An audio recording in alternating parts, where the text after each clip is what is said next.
2 বলে 2 উইকেট নিয়ে জিম্বাবুয়েকে হারিয়ে দিলেন সাকিব আল হাসান, রেখেছেন বাংলার মান।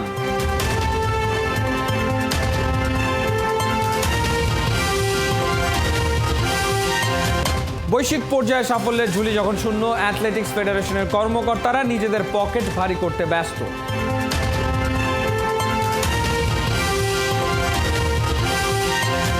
বসুন্ধরা আবাহনী নিজস্ব মাঠ আছে, মোহামেডান কেন আটকে আছে ৮৮ বছর ধরে।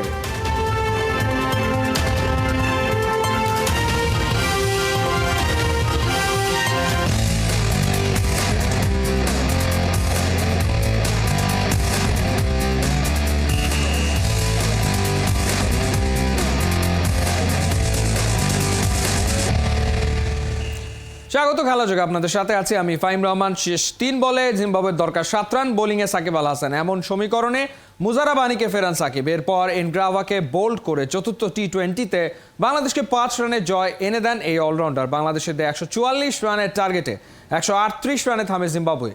এই জয়ে 5 ম্যাচে সিরিজে 4-0 ব্যবধানে এগিয়ে গেল বাংলাদেশ। পার্থ বণিকের রিপোর্ট।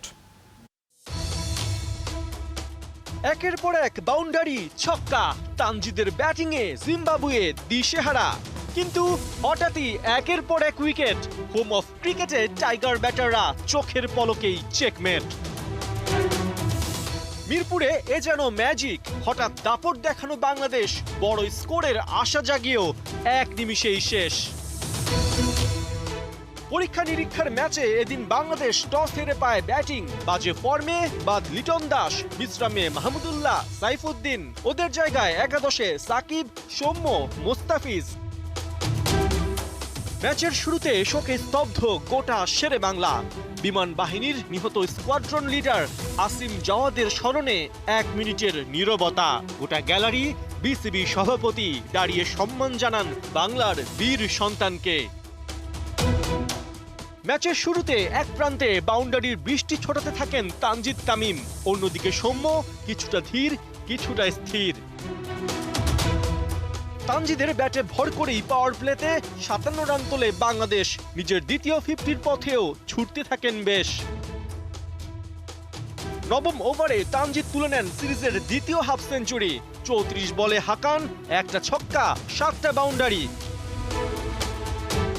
2 টাইগার ওপেনারের ব্যাটে চেপে প্রথম 10 ওভারে বাংলাদেশ বোর্ডে তোলে 90 রান। 12তম ওভারে জংউই তানজিদকে অবশেষে ফেরান।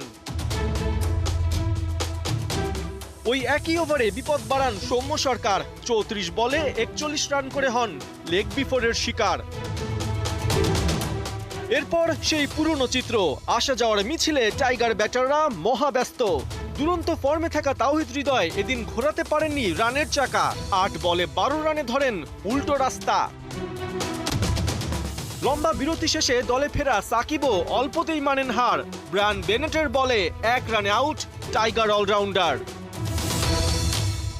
15তম ওভারে জিম্বাবুয়ের আবারও সাফল্য। এবার 2 রানে আউট ক্যাপ্টেন শান্ত।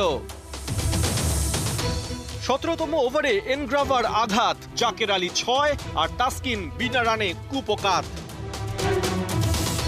সময়ের সাথে সাথে রিশাদ, তানজিম, মোস্তাফিজ সবাই শেষ। 1 বল বাকি থাকতেই 143 রানে অল আউট হয় বাংলাদেশ। 42 রানে 10 উইকেট হারিয়ে টাইগারদের এ যেন নয়া অর্জন। জিম্বাবুয়ের বিপক্ষে অদ্ভুত আত্মসমর্পণ। পার্থ বণিক, 71। নজিরবিহীন দুর্নীতিতে ডুবছে বাংলাদেশ অ্যাথলেটিক্স। বৈশ্বিক পর্যায়ে সাফল্যের ঝুলি যখন শূন্য, তখন অ্যাথলেটিক্স ফেডারেশনের কর্মকর্তারা নিজেদের পকেট ভারী করতে ব্যস্ত। 2020 জাতীয় অ্যাথলেটিক্সে অর্থ লোপাটের চাঞ্চল্যকর তথ্য উঠে এসছে খেলাযোগের অনুসন্ধানে, যেখানে অভিযোগের তীর ফেডারেশনের সাধারণ সম্পাদক আব্দুর রকিব মন্টুর দিকে। পার্থ বণিকের 2 পর্বের ধারাবাহিকের দ্বিতীয় পর্ব আজ।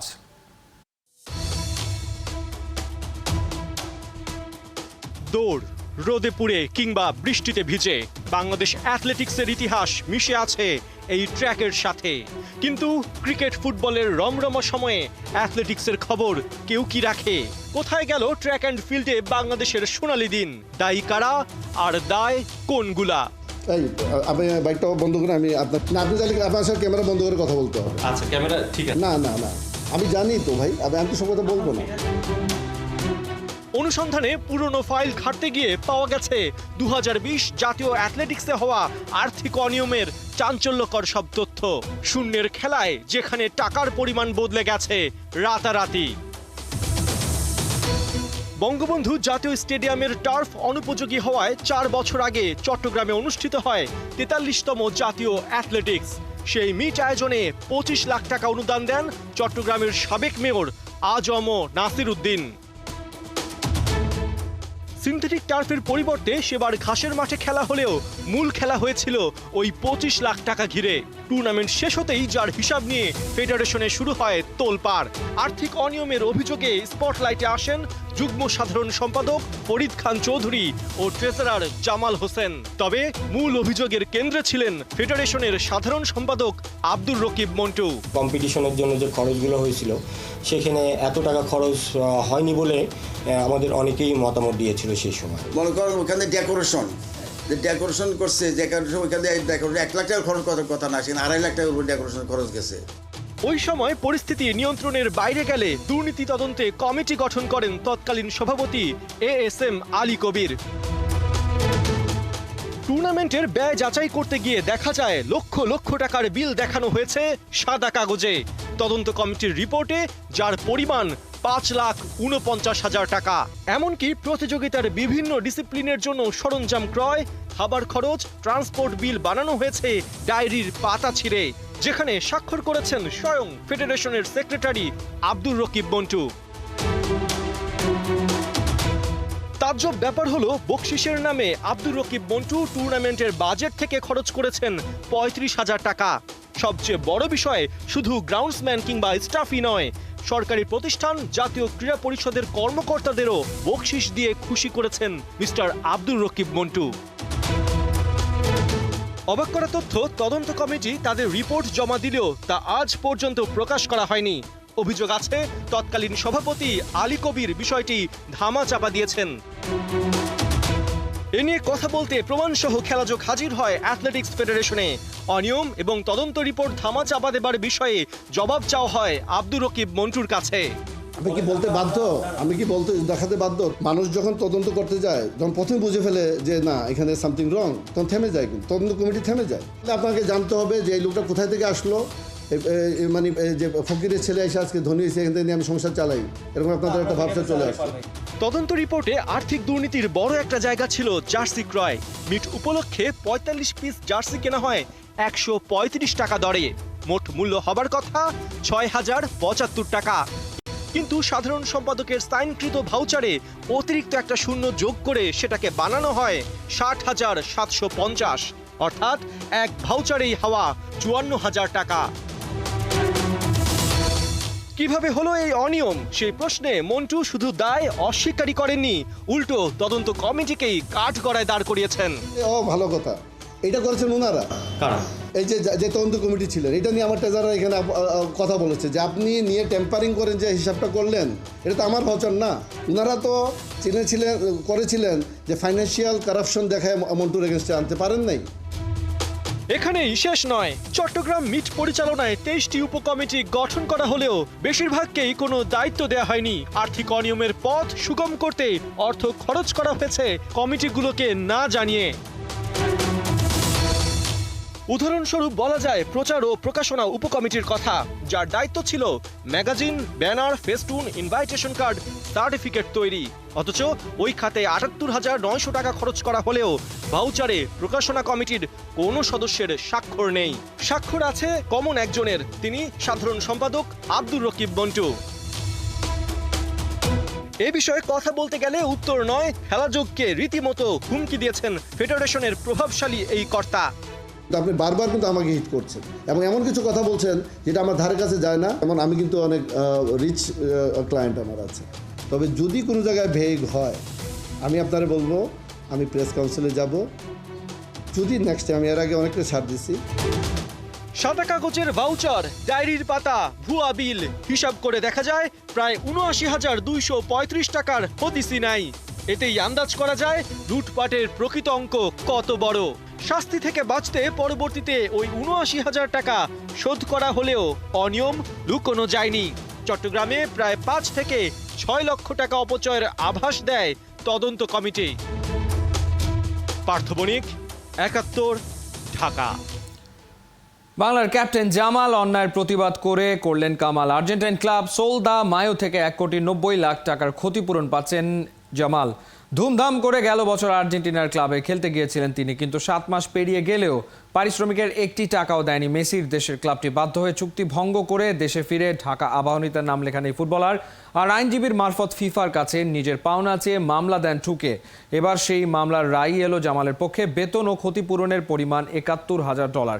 এর সঙ্গে যোগ হয়েছে 5% সুদ। আগামী 45 দিনের মধ্যে সোলদে মায়োকে এই জরিমানা পরিশোধ করার নির্দেশ দিয়েছে ফিফা। নতুবা দেশি ও ইন্টারন্যাশনাল প্লেয়ার ট্রান্সফারে নিষেধাজ্ঞা পাবে ক্লাবটি। বসুন্ধরা আবাহনী পারে মোহামেডান কেন আটকে আছে ৮৮ বছর ধরে? ১.৫ দশক আগে সাভারে নিজস্ব স্টেডিয়ামের জন্য 25 একর জমি বরাদ্দ প্রায় চূড়ান্ত হলেও সেটা বাস্তবায়ন সম্ভব হচ্ছে না আর্থিক অনটনে। ঢাকার এ মাঠ থেকে ও মাঠে ভাড়া মাঠেই অনুশীলন চালিয়ে যাচ্ছে ফেডারেশন কাপের চ্যাম্পিয়নরা। ক্লাবটির শীর্ষ কর্তারা দারুণ ফর্মে থাকা ঐতিহ্যবাহীদের সেই দুর্দশা কাটাতেই একত্রে বসেছেন। মেহেদী নাইম জানাচ্ছেন বিস্তারিত। চীনের দুঃখ হুয়াংহো, মোহামেডানের দুঃখ একটা খেলার মাঠ। মতিঝিলে ক্লাব ট্রেন্টের পাশে এই ছোট্ট মাঠটাই যে সাদা কালোদের অন্ধের যষ্টি। 1936 সালে স্থাপিত হবার পর কেটে গেছে ৮৮ বছর, কিন্তু এখনো ঢাকা লিগের রেকর্ড 19 বারের চ্যাম্পিয়নরা কেন নিজেদের একটা ফুটবল মাঠ বানাতে পারল না, সেটা বারমুডা ট্রায়াঙ্গেলের মতোই দুর্ভেদ্য রহস্য। যেই দায় মুক্তির চেষ্টায় রত বর্তমান ক্লাব প্রেসিডেন্ট, সাবেক সেনাপ্রধান জেনারেল আব্দুল মুবিন সহ বাকিরা। ক্লাব প্রাঙ্গণে কর্তাদের আড্ডায় স্বাভাবিকভাবেই উঠে এলো বিষয়টি।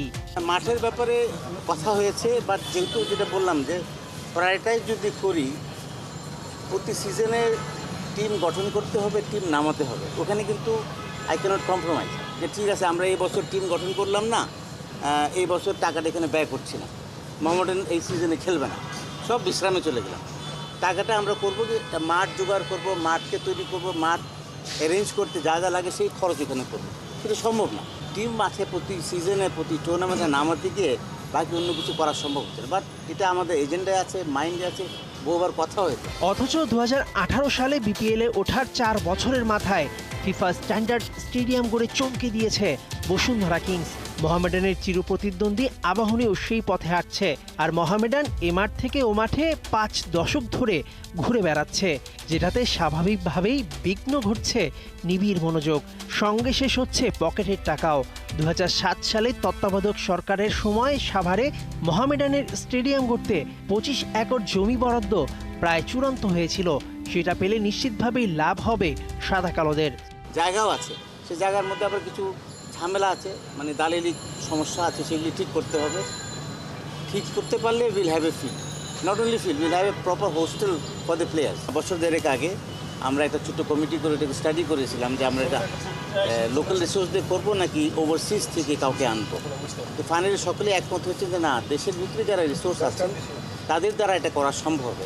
1 বছরে 3 ফাইনালে উঠে সাদা কালোরা যখন নিজেদের সেরা সময় পার করছে, তখন এই অভাব তীব্রভাবে ছাপ পড়ছে খেলায়। মাঠ না থাকায় এএফসির ক্লাব লাইসেন্সিংয়েও ব্যাঘাত ঘটছে। এএফসি কাপে উঠেও খেলতে পারছে না। ফেডারেশন কাপ চ্যাম্পিয়নরা সম্মিলিতভাবেই এই সমস্যার সমাধানের চেষ্টা করছেন। আমরা লিগে সেকেন্ড পজিশনে আছি এবং সেটা আমরা আশা করি আমরা will end up in second position. তাহলে আমরা 3টা ফর্ম্যাটেই কিন্তু আমরা চ্যাম্পিয়ন অথবা রানার্স আপ হিসাবেই এই সিজনটা শেষ করছি। এটা একটা বিশাল অর্জন মোহামেডান ক্লাবের ফুটবলের জন্য। 21 মে ময়মনসিংহে ফেডারেশন কাপের ফাইনালে আবারও যদি জয়ী হয় সাদা কালো পতাকা, তবে নিশ্চিতভাবেই সেটা মোহামেডানে পৃষ্ঠপোষক আনতে সাহায্য করবে। আপাতত তাই সেই ম্যাচটাকেই পাখির চোখ করছে ব্ল্যাক অ্যান্ড হোয়াইট আর্মিরা। মেহেদী নাইম, 71। আগামী মাসে ইউরোর আগে সেরা ফর্মে ক্রিস্টিয়ানো রোনালদো আগের ম্যাচে আল ওয়েহেদের বিপক্ষে করেছিলেন দুর্দান্ত এক হ্যাট্রিক। এবার আল আকদুদের বিপক্ষেও পেলেন গোলের দেখা। সৌদি প্রো লিগের ম্যাচে আল আকদুদের বিপক্ষে 3-2 ব্যবধানে জয় পেয়েছে আল নাসর। জোড়া গোলে দলকে জিতিয়েছেন ক্রোয়েশিয়ান মার্সেলো ব্রোজোভিচ। অন্য গোলটি করেন রোনালদো। আকদুদের 2 গোলদাতা হাসান আল হাবিব ও স্যাভিয়ার গডউইন প্রতিপক্ষের মাঠে এদিন প্রথম 15 মিনিটেই 2-0 গোলে এগিয়ে যায় নাসর। সপ্তম মিনিটে গডউইনের করা গোলের পর ব্যবধান দ্বিগুণ করেন রোনালদো। চলতি লিগের সর্বোচ্চ গোলদাতা পর্তুগিজ সুপারস্টারের এটি 33তম গোল। প্রথমার্ধে আধিপত্য দেখালেও আর ব্যবধান বাড়াতে পারেনি লুইস কাস্ত্রের দল। বিরতির পর চাপে থাকা আগদুত 10 মিনিটের ব্যবধানে 2 গোল শোধ করে দারুণভাবে ম্যাচে ফেরে। সমতায় শেষ হতে যাওয়া ম্যাচে নাসরের জয় নিশ্চিত হয় যোগ করা সময় মার্সেলো ব্রোজোভিচের করা দ্বিতীয় গোলে। 31 ম্যাচে 24 জয়ে 77 পয়েন্ট নিয়ে 2-এ আছে আল নাসর। চেন্নাই সুপার কিংসের সুপারস্টার মহেন্দ্র সিং ধোনি কি কোনো ইনজুরিতে ভুগছেন নাকি অন্য কোনো কারণে আনফিট? তাই কি ব্যাট করতে নামছেন এমনকি 9 নম্বরেও? সাবেক ক্রিকেটার হরভজন সিং সহ আরও অনেকেই তুলেছেন প্রশ্নগুলো। কারণ ধোনি যদি টেল এন্ডারদের জায়গাতেই ব্যাট করেন তাহলে একাদশে তার প্রয়োজনীয়তা কি? এর ব্যাখ্যা অবশ্য দিয়েছে চেন্নাই। স্টিফেন ফ্লেমিং বলছেন দলটার সাবেক অধিনায়কের ওপর থেকে চাপ কমাতেই এমন কৌশল। সিজনের শুরুর দিকে তার পেশিতে চোটের সমস্যা ছিল, বেশি সময় ব্যাট করলে সেটা আরও বাড়ছিল, যে কারণে বড় সময়ের জন্য ধোনির মাঠের বাইরে চলে যাওয়ার একটা শঙ্কা সবসময় রয়েছে। তাই যতটা কম সময় ধোনিকে দিয়ে ব্যাট করানো যায় সেই পন্থায় হাঁটছে চেন্নাইয়ের ম্যানেজমেন্ট। কারণ নিজেদের ইতিহাসে সেরা তারকাকে তারা মাঠেই দেখতে চায়। এই ছিল এই মুহূর্তের খেলাযোগে। সরাসরি সংবাদ অনুষ্ঠান দেখতে থাকুন 71-এর ফেসবুক পেজ এবং সাবস্ক্রাইব করুন 71-এর ইউটিউব চ্যানেল। 71-এর সাথেই থাকুন।